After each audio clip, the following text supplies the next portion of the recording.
तो जो इंसान खेती से जुड़ा है उसको अपनी नस्ल और फसल को खुद ही पालना पड़ता है, चाहे वो बड़ा आदमी हो चाहे वो छोटा आदमी हो। तो इस प्रोफेशन से या ये संस्कार है हमारा खेती, इससे अगर आप जुड़े हो, ये संस्कार आपको ग्रहण करने पड़ेंगे।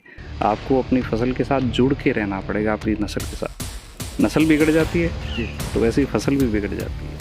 नमस्कार, मेरा नाम है राहुल आर्य। आप देख रहे हैं रेबल रिपोर्टर। चौधरी देवीलाल के खेत में हूँ और जहाँ तक मेरी उंगली है या जहाँ तक मैं इशारा कर रहा हूँ, ये सारी ज़मीन, सारे खेत चौधरी देवीलाल के खेत हैं। अब चौधरी देवीलाल के बाद जो उनके बेटे हुए, उनके अंदर ये बंटवारा है। सामने चौधरी रंजीत सिंह चौटाला के खेत हैं और दूसरी तरफ प्रताप सिंह चौटाला के, और ये आदित्य चौटाला, उधर ओम प्रकाश चौटाला के।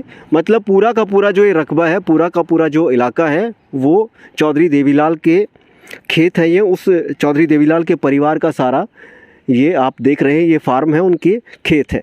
ये पोली हाउस यहाँ पर बनाया हुआ है। टेक्निकल खेती जो है वो परिवार करता है और इसमें कुछ जो प्लांट्स हैं वो आपको दिखाएंगे, और जो खेती किस तरीके से, टेक्निकल खेती या जो प्लांट्स हैं वो किस तरीके से उनको यहाँ पर ढक के रखा गया है, पॉली हाउस बनाया गया है, वो किस तरीके से खेती करते हैं वो भी आपको यहाँ पर दिखाएंगे। इस पॉली हाउस में आपको लेकर चलते हैं, सबसे पहले वो आपको दिखाते हुए चलते हैं। अब ये पॉली हाउस है, इसका टेम्परेचर, बाहर टेम्परेचर बहुत कम है और अंदर जो है वो टेम्परेचर में बहुत फ़र्क है। यहाँ पर मुझे गर्मी महसूस हो रही है। ये देख लीजिए, ये प्लांट्स हैं। पूछेंगे कि ये किस चीज़ के हैं, कैसे इनको उगाया जाता है, कैसे इनको सर्दी से, गर्मी से, टेम्परेचर के हिसाब से कैसे इनको रखा जाता है, वो भी पूछेंगे। ये देखिए, मेरे साथ चौधरी देवीलाल के पोते अनिरुद्ध चौटाला हैं, जो टेक्निकल खेती करते हैं और जो वैसी खेती भी करते हैं, जैसी भी खेती होती है वो सारे किस्म की खेती करते हैं। सबसे पहले अनिरुद्ध जी हैं, उनका स्वागत करते हैं। अनिरुद्ध जी, आपका बहुत बहुत स्वागत। नमस्कार राहुल जी, आपका बहुत बहुत स्वागत है।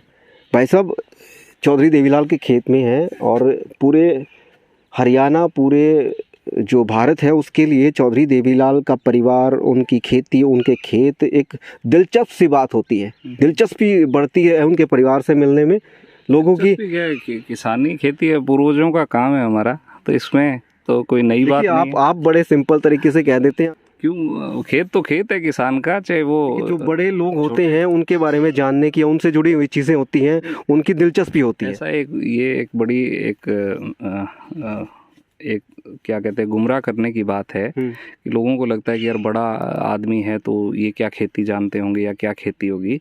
पर जो हम कह सकते हैं कि खेती, जिसको हम फसल कहते हैं जी, और नस्ल, वो अपने ही अपनों की संभाल कर सकते हैं। वो आप दूसरे के भरोसे नहीं पाल सकते। ना तो आप नस्ल को दूसरे के भरोसे पाल सकते, ना फसल को।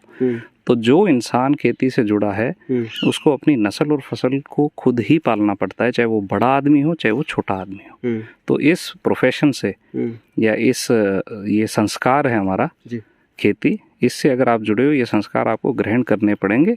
आपको अपनी फसल के साथ जुड़ के रहना पड़ेगा, आपकी नस्ल के साथ। नस्ल बिगड़ जाती है तो वैसे ही फसल भी बिगड़ जाती है। देखिए, आपकी बातें बड़ी बातें हैं। ये जो पॉली हाउस है, इसके बारे में थोड़ी सी जानकारी दीजिए। ये हमने अभी 2 साल, गत 2 वर्षों में हमने खेती के अंदर उसको अलग प्रयोग कर रहे हैं जी। जैसे पहले परंपरागत खेती थी जी, तो हमारे यहाँ पे चौधरी देवीलाल जी बागवानी को लेके आए इस इलाके में जी। तो बागवानी को यहाँ पे बढ़ावा मिला। डवाली के अंदर इंडो इजराइल सेंटर स्थापित हुआ जी, कीनू के ऊपर सिट्रस फार्मिंग पे जी। तो अब ये हमने शुरुआत की यहाँ पे तरबूज की खेती जी। तो पहले यहाँ भी यही एक आम जो किसान है, क्योंकि किसान को प्रयोग करने में बहुत मेहनत लगती है, बहुत उसकी खर्चा होता है जी। और एक ये रिस्क का काम है कि कामयाब होगी या नहीं होगी। तो हमने पिछली बार ही किया, सीखा इससे, तो पिछली बार ही अच्छी पैदा हुई। यहाँ पे काफ़ी लोगों ने कहा कि जी यहाँ पे हमारी ज़मीन है नहीं इस लायक, यहाँ होगा नहीं, तरबूज लगाएंगे जी होता नहीं है, बीमारी आ जाती है। तो हमने पिछले साल लगाया, हमें अच्छा उत्पादन मिला। इस बार हमने फिर उसको लगा रहे हैं और हमने अलग अलग वैरायटी लगाई है, जैसे जो वैरायटी विदेशों में जाती है, ताकि अगर ये चीज़ें कामयाब हो तो यहाँ का किसान इससे सीख के लाभ प्राप्त कर सके और वो विदेशों तक अपनी उपज को पहुँचा सके, तो तभी किसान कामयाब होगा। वरना अगर हम सोचें कि सरकार के भरोसे अगर बैठ जाए किसान, तो सरकार के अंदर जो व्यक्ति हैं वो 5 साल तक होते हैं, फिर 5 साल बाद कोई दूसरे मानसिकता का व्यक्ति आएगा। तो हमें तो ऐसी मानसिकता चाहिए जो किसानी से जुड़ी हुई हो, जो परंपरागत किसानी से हो। तो मुझे नहीं लगता कि सिर्फ किसान को सरकार के भरोसे बैठना चाहिए, उसको खुद अपने नित नए प्रयोग करने चाहिए। किसान को सरकार के भरोसे नहीं बैठना चाहिए, नित नए प्रयोग करने चाहिए। ये प्रयोग क्या है अधिरोध जी? यही क्या है? ये आप देख रहे हैं, ये तरबूज है, दिखाना भाई। इसमें 3 वैरायटी हैं जी। ये तो हमारी जो है जिसको हम कहते हैं कि नॉर्मल हम जो खाते हैं, जन्नत की वैरायटी है। लाल अंदर से होता है और बाहर से ये हरा। जो फोटो हाँ, जो है, ये जो आप फोटो देख रहे हैं, हाँ, ये जन्नत वैरायटी है। ये ऐसा होगा जन्नत। हाँ, बाहर से हरा होगा, अंदर से लाल, जो हमारा एक नॉर्मल जो नेचुरल आता है। हाँ। फिर आगे जो वैरायटी हम दिखा रहे हैं जी, ये वाले, ये आप देखिए, ये बाहर से पीला होगा इस तरह से, बाहर से पीला तरबूज। हाँ, और अंदर से ये लाल होगा बिल्कुल। ठीक। तो ये एक्सपोर्ट क्वालिटी का, ये एक्सपोर्ट होती है। हाँ, जो आजकल जिसको हम एग्जॉटिक फ्रूट कह देते हैं, विशाला। हाँ जी, इसको ये आजकल 5 स्टार होटल में या शादी ब्याह में वहाँ पे, मतलब इसको एग्जॉटिक, जिसको देख के लालच करे खाने का, जी करे ये कैसा है, कुछ अलग। ये अमीरों का खाना, अमीरों का कह सकते हैं, मतलब इसके रेट अच्छे मिलेंगे। हाँ, पर इसकी जब इसका उत्पादन ज्यादा संख्या में होगा तो ये आम आदमी की रीच में भी आ जाएगा। ये ग्रीन वाला है, अंदर से ये अंदर से ये पीला होगा, अच्छा, और बाहर से हरा होगा। ये अंदर से आम की तरह पीला और मीठा होगा। अच्छा अच्छा। तो इसकी जो न्यूट्रिशनल वैल्यू है, हाँ, वो भी अलग है, क्योंकि जो भी हम देखते हैं जो पीले जो फल होते हैं या पीली सब्जियां, हाँ, वो कैंसर रोधी तत्व होते हैं उनमें। तो वो खाने से जो हमारा एक कैंसर के प्रति हमारी रोग प्रतिरोधक क्षमता जो है वो बढ़ती है। तो इम्यूनिटी के लिए ये जो फल हैं ये अच्छे होते हैं। ये और भी वैरायटीज हैं इनकी? अभी 3 वैरायटी ही ये लगाई हैं हमने, ये वाली। हाँ, तो ये तीनों का इस बार करें। पिछली बार ये 2 वैरायटी थी, जिसमें एक पीला और एक लाल जो नॉर्मल था। इस बार ही हमने वो जो बाहर से पीला और अंदर से लाल, वो एक वैरायटी इस बार हमने उसको इंट्रोड्यूस किया है।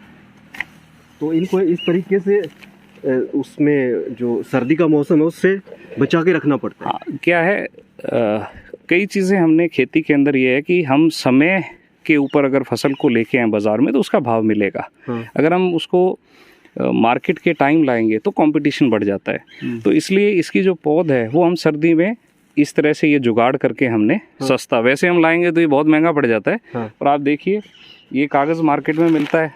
अच्छा। तो अपना काम सीधा खेती का वही है कि मैंने कहा फसल, अगर हम ये मैनेजर के भरोसे छोड़ देंगे या कोई मुनीम के, तो क्या करेगा, वो लाएगा मार्केट से ब्रांड का, और वो खर्चा इतना बढ़ जाएगा कि हमें उत्पादन से पहले ही हम डूब जाएंगे। तो किसान को जो ये पॉलीथीन है ये भी देखना पड़ता है। पॉलीथीन पतला है कि उसको 2 साल चलाना है तो उतने माइक्रोन का होना चाहिए। अगर एक ही फसल लेनी है तो उसको पतला भी। फसल को सूट कौन सा करेगा वो भी। ये हमारा पिछले साल का लियो है। अच्छा। ये दूसरी बार यूज कर रहे हैं। अच्छा। तो किसान जब तक ये इनमें बचत नहीं करेगा, हम अगर हर साल नया सब कुछ लेके आएंगे तो हम तो घाटे में रहेंगे। तो ये हमने पिछले साल लिया, इस्तेमाल किया, इस साल फिर हम इसको यूज कर रहे हैं, तो हमारा 2 फसलें ये इजीली देगा और मुझे लगता है तीसरे साल भी इस्तेमाल में ये आ जाएगा। ये हमारी जी, ये पाइप है जो बिजली की फिटिंग होती है। अच्छा, इसमें लाइट लगानी होती है? नहीं जी, ये स्ट्रक्चर के लिए। अच्छा। जो बिजली की हम दीवार में पाइपें दबाते हैं, तो वो हमने मार्केट से ये पाइप लेके और हमने इसको शेप दे दी जी। तो ये हमारी कॉस्टिंग कम हो गई। तो ये अगर देसी जुगाड़ है आपने कर रखा है? देसी जुगाड़। अच्छा। वैसे लकड़ी वकड़ी लगाते हैं कुछ लोग, या तो बांस लगाओ। हाँ। या कुछ लोग क्या है, नए शौक में है, तो वो शौक के अंदर नए क्या करते हैं कि सरिये ले आएंगे, मतलब खर्चा बढ़ा देंगे। अच्छा, तो हमेशा खेती के अंदर शौक नहीं है, आपको समझ से खेती करनी है कि खर्चा भी आपका कम हो, आपका उत्पादन ज्यादा हो। तो ये चीजें हमारी फोल्ड होके वापस रखी जाएंगी खराब नहीं होती। लकड़ी है वो एक मौके गल सकती है, उसकी कमजोरी है। प्लास्टिक है ये आपका अगले साल भी यूज हो जाएगा, तो अगले साल पौध लगानी है फिर से लगा सकते हैं। देखिए, ये जो टेक्निकल, हम इसको कह सकते हैं टेक्निकल खेती है, इसमें लागत कितनी होती है, मुनाफा कितना होता है, ताकि जो आपने मॉडल ये डेवलप किया है इसका लोगों को और फ़ायदा मिल सके। इसके अंदर जो लागत है तकरीबन उत्पादन अगर हम कहें तो इसके अंदर 200 से 250 कुंटल तक हम निकाल सकते हैं 1 एकड़ से जी। तो आप ये एकड़ मतलब किला, 1 किले से, हाँ किला जिसमें 8 कनाल होते हैं जी। तो 8 कनाल में से हम 200 से 250 कुंटल अच्छी सेवा अच्छी मेहनत करें तो इतना हम उत्पाद ले सकते हैं जी। और अगर हम मिनिमम उसका 200 क्विंटल भी उत्पाद निकालते हैं तो आप ये समझ लीजिए कि अगर हम समय से पहले सारी तैयारी करके अगर इसको लेके आए मार्केट में, जैसे अप्रैल पहले हफ्ते में, तो इसका भाव 20 से 25 रुपये आपको मिल जाएगा जी। तो तकरीबन 4 लाख से 5 लाख 1 एकड़ से निकाला जा सकता है जी। और खेती 3 महीने की है, तो जितनी एक किसान पूरे साल भर खेती करता है, पूरे साल भर खेती करने के बाद वो आमदन कितनी ले पाता है, उसको दिन रात सर्दी गर्मी मेहनत करनी होती है। ये 3 महीने की खेती है, तो छोटा जो किसान है वो इस तरीके की खेती अपना के 3 महीने मेहनत करके वो अच्छा उत्पादन और अच्छे पैसे कमा सकता है, और फिर वो अगले साल की तैयारी कर सकता है या उसके अलावा कोई और खेती ले सकता है छोटी इसके साथ। तो उसको ऐसी खेती से ही छोटा किसान कामयाब हो पाएगा। तो